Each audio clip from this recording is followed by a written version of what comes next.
مطربك هرب نافودن وتوقتكي گرم گرماويدا ونافودنگياويدا تو بيجي چي سبب وراتشي عطا او شولي خوخ قرر تركت ونبس او فرقاوي كاملة وفرقايش هشت مروفات اس بيت كر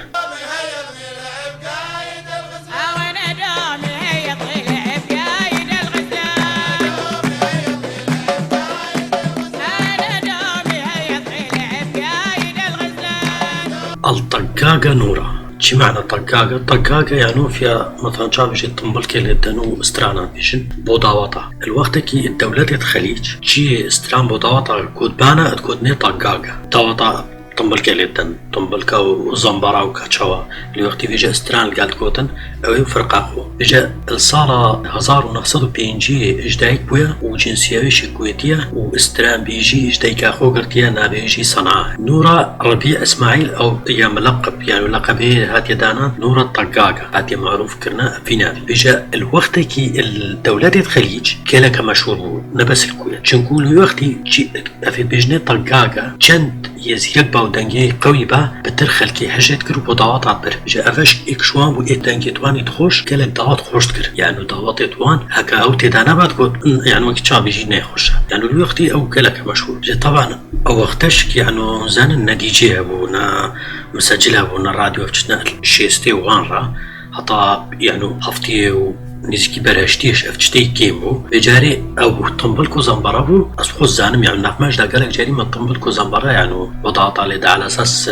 مثلا ايكي جينا هاد بعد شو طنبلكو زنبري والوقت يعني دي جي ومطرب هابونش لي هنكي البري هنكي هرنابون جبنينو شو لوان بس طقاقابون جي خاصة دولة العربي جي هنجي اف مطربا يعني نور الطقاقة مشهور بو بداس نتكف يعني جبني بداس نتكف لازم وقت التسي يعني بخسران كرد والروجة كي بطالنا بو معدا اسبوعي بخو روجك روجي ناتشو دارا جي هنجي اف نورا يزيلك بو عقلي خو اوي استران لحن تكر يعني موسيقى داتنا سري وحمو كلمات شوي داتنا نسري وخرجش تابعي بو يعني فرقة كامل بنابيو بيجي بداس نتكفت وكلك يجرام بوش يعني تو إيجار كي تبيني طاوطاخو ودولات الخليج خراب برن وقتي مشهور بو ودعوات كويت يعني خوش تكرن وخلكي ديت بجاري دولات جنياري توش خركا ادبر وبداس نتكف وكلك ازدحام بو سروي هطاب داس تكبا يعني وقتي تقول بقى فلان روجي دبومي دبوبا نيا خالية لازم بشتي مثلا عيبة كي بتكاتشان ديب انت يا معروف وقالك يبنا فوتا شي خلكي يعني منطقة خرق يعني زانت نور الطقاقة كيا خلكي كويت منطقة خليج خرق زانت اجا تو ورا بي يعني ورا ليرة بسكنة غوصة مشهور ودرابي كد وتنشكي دا روجاكي تركت نهائيا ونبيشتك كسي شي مسألة وبصال صرا بورن كس نزانش برشي نورا افتشتهي لها ما عدا عندك نيزيكيوي وفرقاوي يا شش هفت هشت مروفا القلوي الزانن سببا تركاوي وسكنان دناوي استرانا ودعوطا نهائيا تجيبو الا وروجك هاد مروفاكي في لقاء القل خلكيتك ونفيست قصائكي جابجي وثقت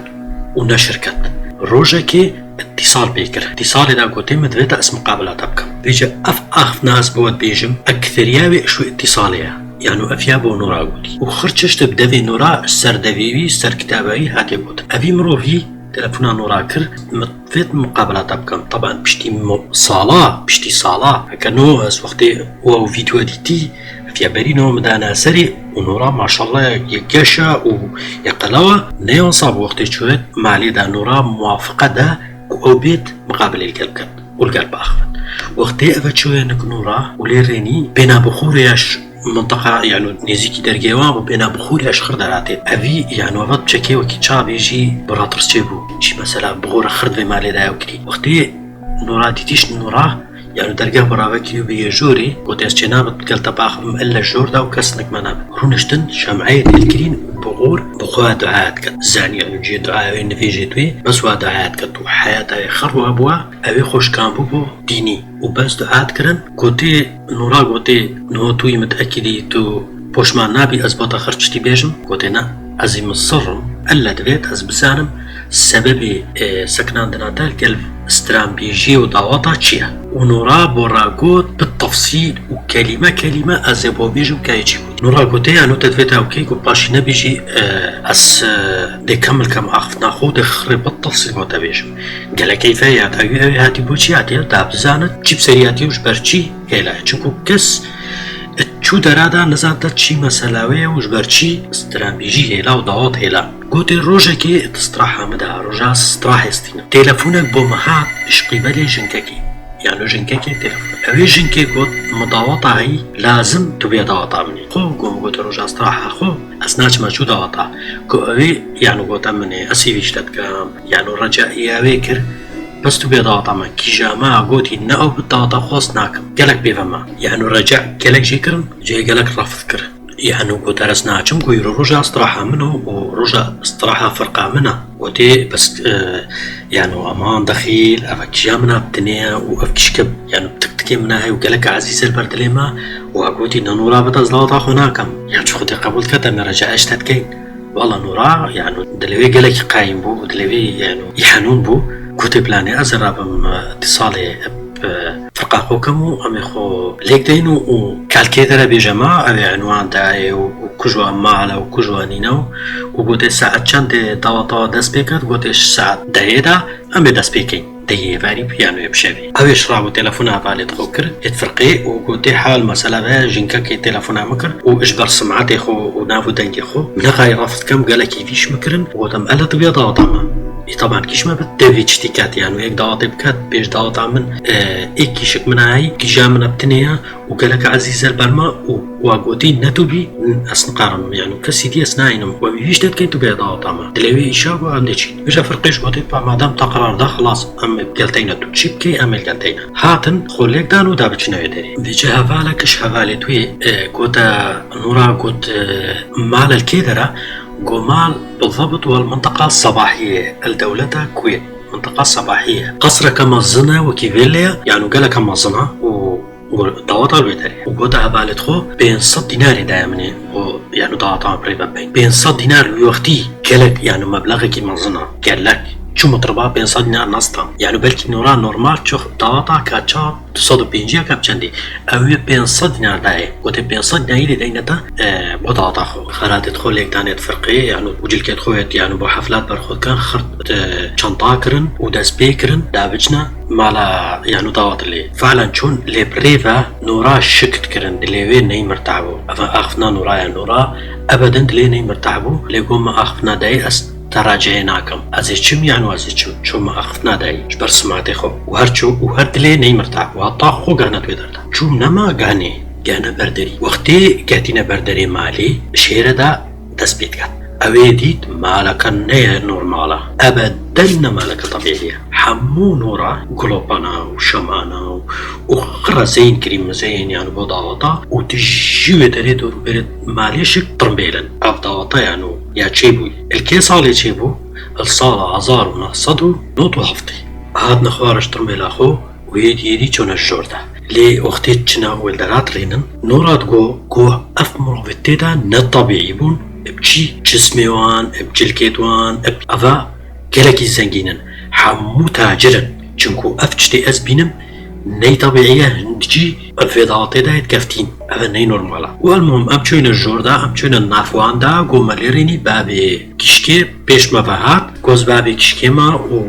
وفقلب خيراتن مال مالاويا وچی فيت بكن وچی ود فيت بسيار كن وشكي بسيار كن دي جواب عادات ودي شولتو بچينن چو قو اكسر ديكا كشكيات ويا تلفونا مكري يلقل ما اخفتي قو تمني از ديكا كشكي ما وقلق ممنوع ومقلق حشتت كين وقلق خيرات ناتت كين وقو چو جارا ام تنجتا شو مالي قطعنا كين وام هارقو دارياتت كين ودايما ام بچو او استرانتو بيجي او بيجن ودا سخول دستي خركاتا او يو فرقاوي وچو چاوي خركا بيجن نورات قو دستيوي قلقي جرام بو وقو اختياتي چافت مش رويتوي وكي بريبون الجامدي بون وقو وكي دارزيا قو رويت مرة چو اختياتي چافت بيجن دلي نورا نيمرتعبو خب ريفش نيمرتعبو وهذا الجور دا بچتاج دي دلي نيمرتعبو تأخفنتو راختي تقو مدقو بلكي بجن كان مظنة وقالك بعمرة لو ما وقو جلكت وش كت رجبو يا بجلكت رجبو تاني تنافون خرك هذا بجلكت رجبو كونغو تشينينا جنكا كمظنة جنكت مظنة منطقة خليج دائما جلكت ما ترشن بيجي ايش جو بلكي يعني هو صايع تشتكي نورمالا قوشن كيف كوتا موارن دوا بما غرفوا داخل بدل كانوا خو حاضر كانوا ساعة كاماي أمدي دس حفلة خو كين أو ساعة ناقر نوي داري طبعا فعلا شون الجوردا بيجي الجوردا وقته وان جلكت خو بدل كرين خو جاهز كري تنكش داريات طق طق سيكي شكاتن هادنا جوردا وقال كيف وانات وقوتو بخيراتنو تسخل دستت خرادا وشونا تشابت خرا هرسيكش أفيتاتنا جوردا وبشتينجي شونش دربا كيشكا كالقال نورا بونا بي الشمسة أو كيشكا قوتوان خركا هبالت خو اي مديتي وديت قوتي او تشتي اس بحسيايم وحساسة من بدل كرين قوم بحسيان قوتي افتشتناي طبيعي يقول لازم بشيرة تركبين قوختي هاتين الجوردة او قرما هاتي الجوردة يعني كحراري خرفة قرم بو قومش بحسيان قوتي نا افتشتا ابدناي طبيعية دستيتوان وقت دسخول دستي مداي بيجي الشمس بحسيان فيجتي جن كان مظن اوان شو ملاحظة نكر معدل نورا اللي هنا أفاش بيحسيا وفي آخفي كوتا خرا نورا قوتي وشتكي وصانينا تو وتخيلات كي تشتكي عادية أما شو لاخو كمر كي تنوشين بس فرقا خوكين وضعات خوكين بس نورا الزاني تشتكي نيدرستي تده بس ويو كيشا بيجي خو ثولت كر خو سرداد بر وقوتا الشمس قوتي تو عاجزي چن كروجا إجازيش متوينه شولي قوتا نو خلاص كنو دچنا مالا خو وبينا خو فراكا وبيجي أخدي بيجي نورا الزاني خرط چیه تشتكي نيدرستي هي بس ويا چی تكر انجوي فكرة هفالت خود كر فكرة خونات كر يعني هنجي خماوام هو نتخما خو چونكو خرسر المسؤولية دركفتين اوي الحال وان خرا كري وكابينا في دواطي بيجاويد كو الدلي خودا دايما كو يا رب في روجي درباسكي في شافي سرمدا بخير ببوريني دايما دعاء بخود كر بيجا قوتواني كو تشتكنينا وديچين تعرف شباب خير بچت خرط ترسيان بشتينجي ترزبو خراچي لنورا برينجي احساسي نيدرس بوني چيدابو اوي زاني فعلا تشتكي نيدرستي رابون تركفنا دري دابچن بالضبط الساعة 10 تا حفلة خود اسبيبكن وقتی چوین ترکفتینا داری جابوان بوکو زافا کفت بوکو زافا جلکتوان نیت نورمالن نوكي يعني جلكت خليجينا جلكتوان وكيد عثمانيانا ونبس أبا هردو الساكنين وكي تبيجي تمثالا نمرو في درستن جامدا أوان رابو چون جيخو ترس كفتات لي خرادا ونورا أبا ديار نتكر كو ترسات لدايا أتقو طبعا ورن لأو چون رونشتن أف اتهاتين الضواطي دا أفيد دورو بيري الضواطي يعني خلكي مروفيد بوكي وزافاي حمو الماس وزير وجلكت بوكو زافايا يترجموا هردوا يترجموا وخر بألماسا وان تزين كريبو يعني بوكو زافا بجلكت أوان هارين كيساني شتك نيدرستا بس هر نورايا دالقايم بو دست بيكر بضواطاخو ودهني عولي خلاص تشتت خو ليك دان يعني تشتت بردست والرابون شونه غرفة استراحية يعني جلكت خو بدلكن أولياوي نورا يعني حس كريا تعبية نقارد استراحة خو بستينت طبعا استراحة دايما يدريج بو بجا وقتوان استراحة خو ستاندين نورا قوت ازيج ما طابقي سري الدلي خودها بتشتت قوت اشنا فوان دركفت ورابو چون الدرجة عطا چتا طابقي سري بس وقتين نورا چو طابقي سري چلي بريني طابقة كي خالية نوكي بنية أردو أزمان يجيك الدورن طابقي بني حموي زين كريب وأفتشتت تداخر بس أفطابقة يعني تشتت تدانينا حموي توز قرتيا وحموي جكات ويجي خرابات ويجي عصر الحجرية بش النوراكو أفتش مسألة تشتكني طبيعي وقتين مش دربش هاتين أولي ما المالي ريني يعني سي طابق مالا سي طابق بو وصايم الظني عملاق وتبيجي قصرك يعني يا أميرة كم تشاو صايكي ليرة أفطابقي خرابية وقديمة المهم نورا تعبية نجي تعبية ودعني عول دا تعبي خو نكر درجها جديد شو درجها فكر وقت درجها فكري ليريني تختك الليا اللي تختيشك خرطو زكرتي وقالك قديمة واندرا يعني انتهي طبيعية كان يجيكي تختي هو بتر يعني خوابيات وتعبها أبيش خو سر تختي دريشكر وكفت خوا كم مؤقت بيجني تشاب قرم كرن اللي أبي وقت شوي خدريش كري كفتت خويدا وتخوني دا دائما إنسان وقت نيزيك رابوني بتخونا خود بينل أويش خونا جديد تخوني دا جنكا كبجلكت رش وناك جابتين نقلك ديارن كفتا بي وبرغدانا وأوي بازدا حتى يعني هو قد يتخونا خودا الرابو وقت الرابوي شنو جاكي هزريتو هاد نسري زاني شنو هالكي دارا بيجا الرابو دا بجد درقاي فكتو بشتا داري بشتان كفارت خو المحاولة كردا فكان درقافنا كأنه بيسمرو فيها بيقرتي ودرقاي بيقى في الكري تصبرها بترتشيبو يعني بمحاولة يكشوي يعني هو صادو سيجارة عطير تا درقاف فابو وقتي دري فكري او جنكاويت خوني داديتي هاتا بروي برچاويتوي تصبرها تشيبو دليوي كفتتنا فلنجيتوي دا اشتر صادا اوي چاويت خو قرتن ودلي خو داقو نا قو أسيشات خوني داما أفتشتانينا وشافت خفاكرن لي باش بجنك هندابو لي هاد ليني مرتابو شو اختي هندابو جبر شافا أيوة الحمد لله تلي خودا طبعا هات ماماري را دابيت بجتبني السر درجة وقتي بو جتا طابقي بني وطابقي سري بچوكا جديد أبيزاني يقول يا بچوكا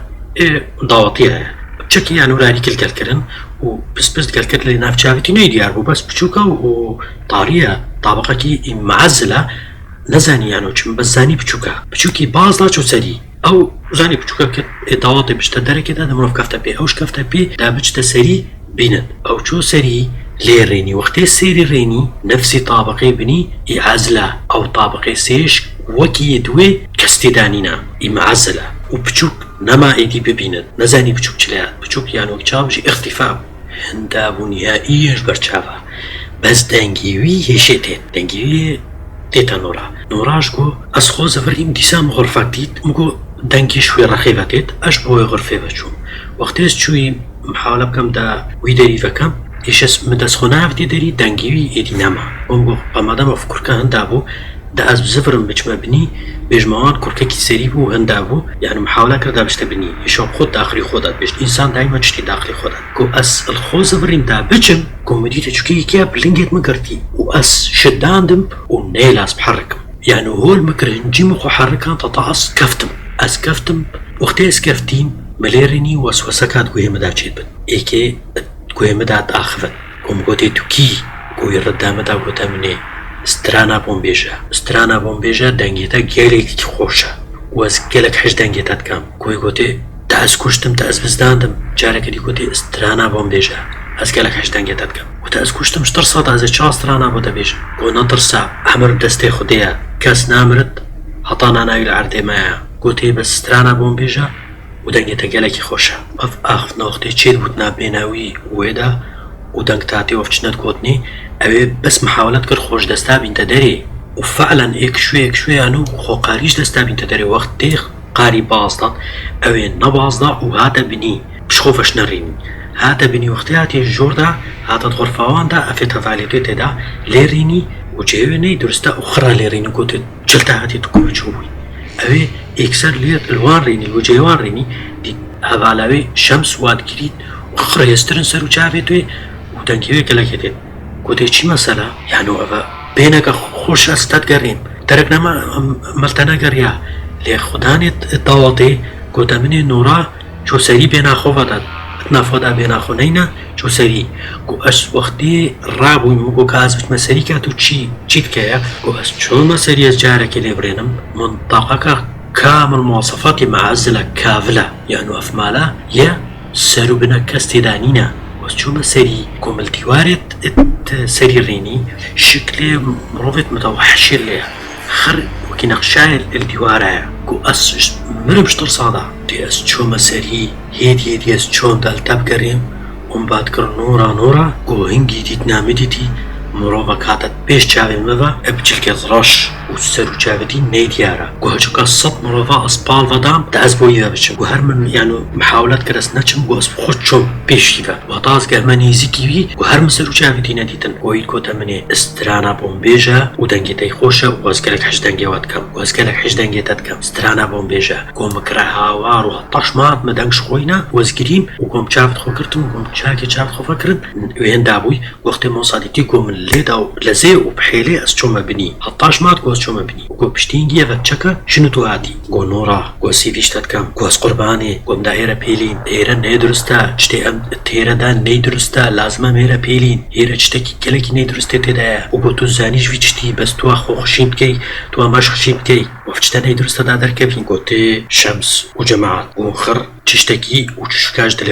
دليخو نكن كو لازم ام در نكبين شيرا كو چند خطر بتو چند هم ترسن كو خرج دليخو بافيجن دهني اخيري ماي كو دهني اول ما خلاص كر بخير كو بدي چين في دهنيش بخير بين ودي بشتينجي غرات تخوليتين ودي در كابين داري وبخير وسلامات كو ام نقاري در كابين هطا خلاص نكين ولازم خلاص كين وفعلا رابون دست تخوب جارك دي بيكرنا با والرابون چون جي فرقا خو وداوت خو ليدانا با في جاري وقت داوت ليداي وافيد كوفاندي ورقصيوات كان بشكل كيني طبيعي رقصت كرن هن رقصت كرن هطا مالوان كودنو اف قصرب سرمداي وچند هات زيدا تردبون او مرابط لي زيدا تردبون هولي هات يعنو عردت هجيا عردت بدوان دا هجيا ودنجي خو فان بلنتركر دا چتك چينابت وفان چند دنجي خو بلنتركر افان بترقصت كر وبترعرض هجا وقتي عدد ديوان وصل زيدا بوي دنجيوانش بو بترشي فرقي جوان دنجش خوتينا وخو رقصت كر دنجيوان شيوان بوري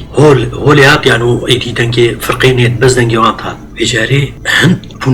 هند بونا قالك حتى دنجيوان ايدي هجا هوات بجا وقتي يعني غادي بوغان شي بوي جماعة فرقي ترسيا وحماسوانا زيدا هوليات وقتك شو وقتا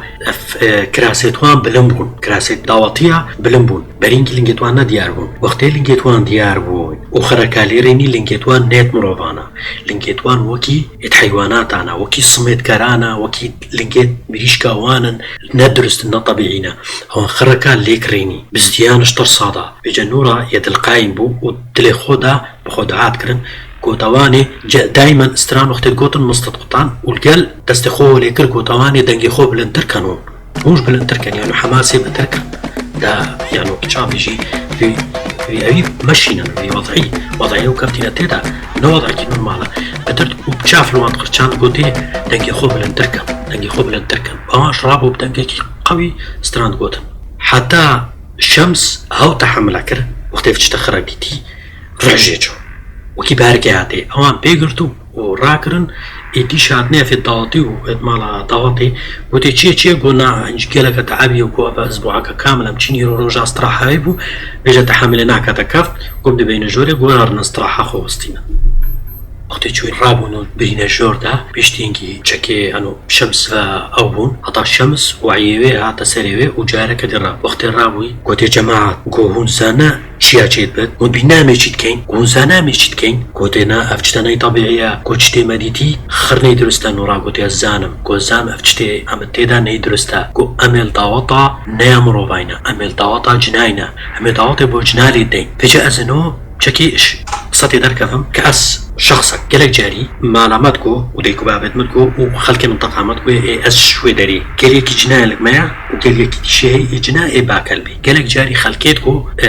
دعوات دنجي دعواتها دنجي دول زرنايتها دنجي مسقطانيتها دنجي استرانتها هرجوري قالي هطا قالي دي وش قالي دي مقدارك يج دنج شوي درتات وبيشتينجي اجوي قالي دي ساجارك دي دعواتها ستيتكر ودنجي دول زرناي هطا قالي دي ببخونا ديتيا مبخو أبد نديتيا بس خلكي كندي كلك بس وكلك في قصتين مشهورة الكون دايما قالك عاتي وقوتنا فيجا قالك جاري تشتت ماليش هندات بون يعني كسي نزاني هنجيل ماليت قريان نديتن فيجا ما تقول جنيبر هذا شو لاخو كملت كت تيدافا وكيتشين داد بو زير هندات بو قالك تشتن داد بون فيجا عاد قول زيرا وتشتي جلكا وان أوبن بس درزيو فتشنا قالك جاي تقول تش آسني ترسن كوفتشنا أو نابت يعني نابن تشتي آسني بتقول نابن بس زير وجل كوتوان برن تداوت تخو كنا كادي تشكنا وزفران نفا حتى هذيك تشكو قالك جاري ما تقول مثلا جنو دياركا دي درزيكا كوري تدمت بس دياركا يعني أفاج تكي كشكياتي الكلمة تشيدو ما تقول تشتكي ما وقت هندات بو تنبالك ما تشتكي ما تقول عن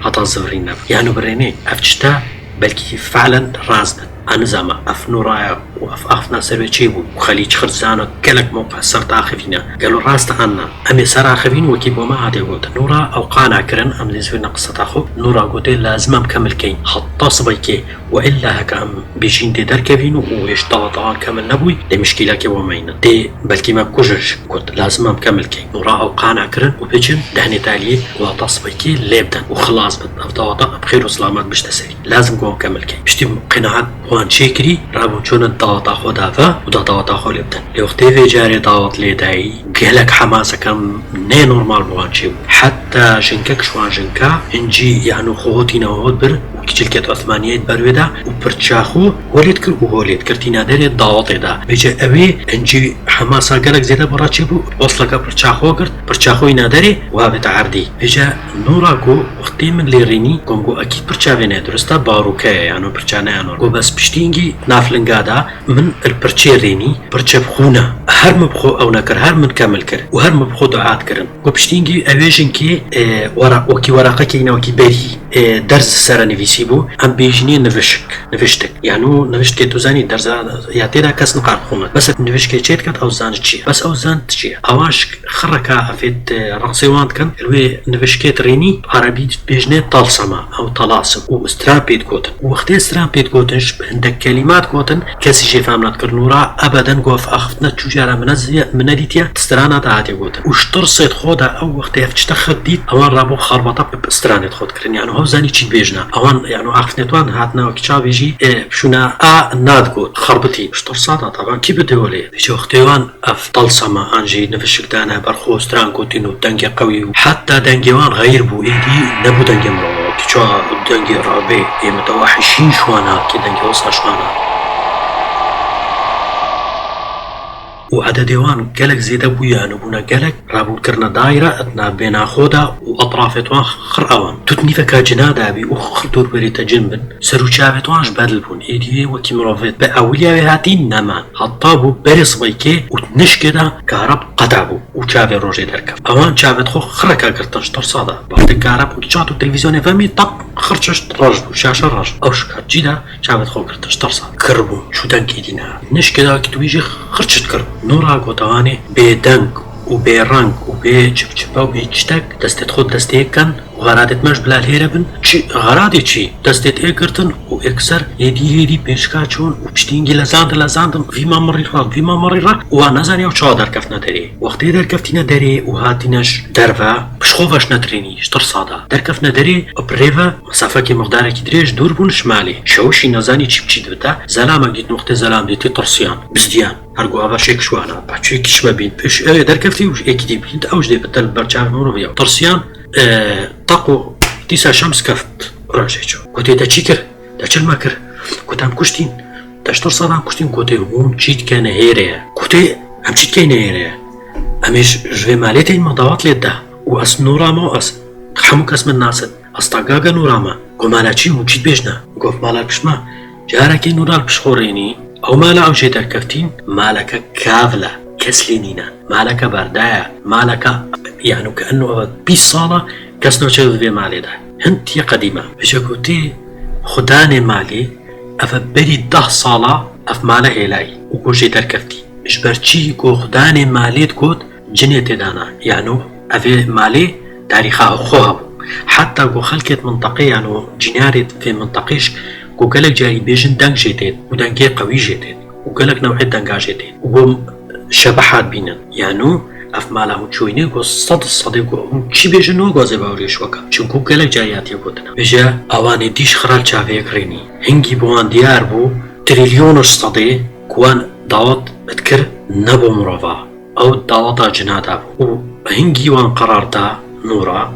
أخفنات بيجت نورا بو مذيعي كوتي أفي نفيسي مذيعي راديو يعني مراسل أفي جتات نفيست ونشرت كان خر أفاخنا وابوياتي مع الأسف إنجاز قريان مصدر كدي أسوي بيراميري بينم أفي القلا أخفتي وهنجي برا نورا قوتي تشتكي دينينا قالك أخبار تسرفيهاتنا قوتني كيمن يعني رسمي هكا أبخو